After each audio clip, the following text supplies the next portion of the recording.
the fact that, like people will be coming to the theatre, possibly for the first time and experiencing Beckett is really, really cool. And that's the exciting thing about doing all of these revivals and and also seeing these plays from a different point of view and hopefully kind of energizing them and kind of letting them vibrate in a very kind of contemporary way, certainly does introduce this this masterwork to a whole new generation, and I think that's really, really important, because I think it's like people discover work that is so meaningful, that says so much about our existence, so much about ourselves and each other.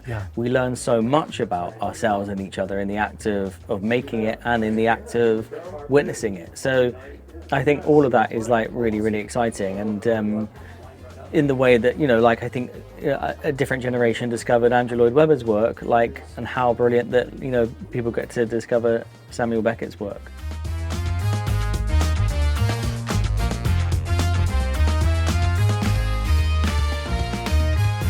So welcome back with Waiting for Godot. Yes, a bit different to the last one. A bit different to Sunset Boulevard, but that's what keeps it interesting, keeps it varied. All these projects are completely different. Yeah. So was this a play you loved? Yeah, I've always loved it. I've always loved the play. It's one of the greatest plays ever written.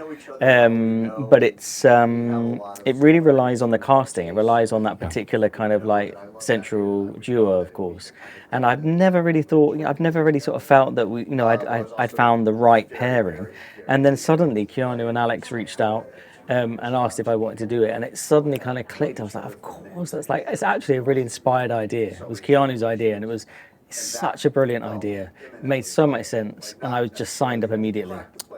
So they were telling me that, you met first, and then you did some readings, and they then decided sort of which roles they were going to play. Yeah, the first time we met for a dinner in the West Village, and then the next morning we read the play twice. And they did it one way round, and then they switched to the other characters. And at one point they wanted to play both characters, and thank God that they decided not to do that, because like learning the entire play is perhaps a bit of a crazy challenge. But I'm so happy the way that it's ended up. And actually that was the first way round. In terms of the characters they're playing now, that was how they first read the play to me, and so their first instincts were like absolutely spot on. Yeah, we had talked about this is a play about nothing, but it's a play about everything. And I think the more you see it, every time I go back to see it, I'm like, oh, now I get this. I've never seen this part of this before, or this relationship. Exactly, and you kind of bring yourself to it. I think the audience brings themselves. They become almost kind of like co-authors in the experience. You can interpret it in a multitude of ways.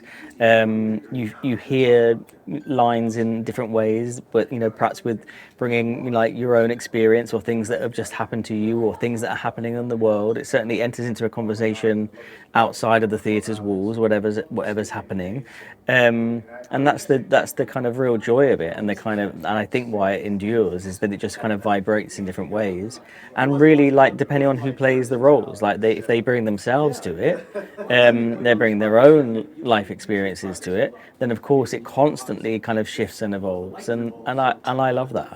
It's just like that's the joy of it, decoding it, like kind of like solving it, kind of like almost like a really satisfying puzzle.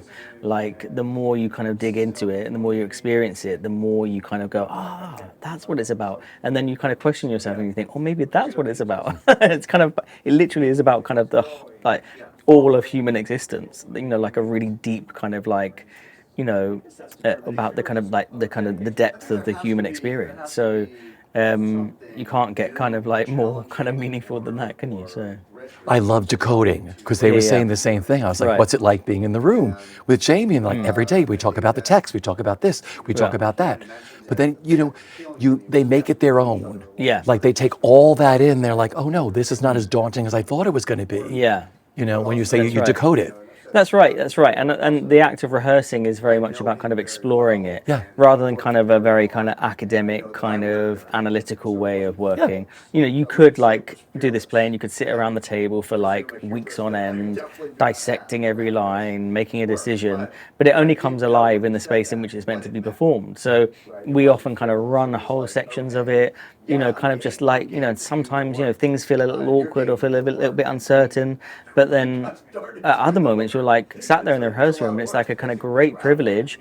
You're seeing like this thing called inspiration happen, you know, like where it's unplanned. They're kind of like trusting their instincts. They're working with each other. And it's so playful and joyful, their relationship.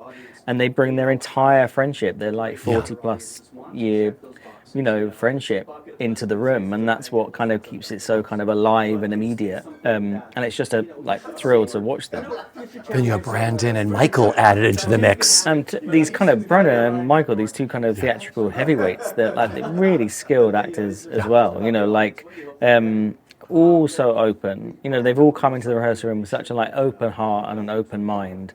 You know, ready to just kind of explore, you know, all the possibilities of this play.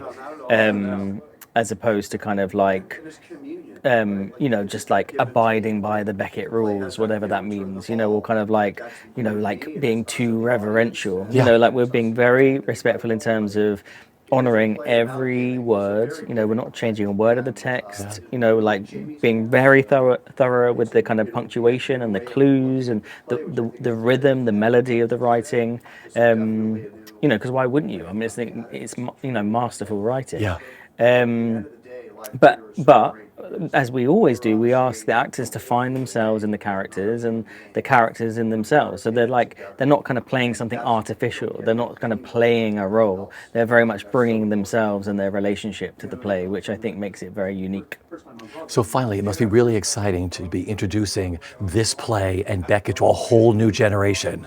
Yeah, I mean, like the fact that, you know, like people will be coming to the theatre, you know, possibly for the first time and experiencing Beckett is really, really cool. And that's the exciting thing about doing all of these revivals and kind of, and also seeing these plays from a different point of view and hopefully kind of energizing them and kind of, you know, letting them vibrate in a very kind of contemporary way, certainly does introduce this this masterwork to a whole new generation.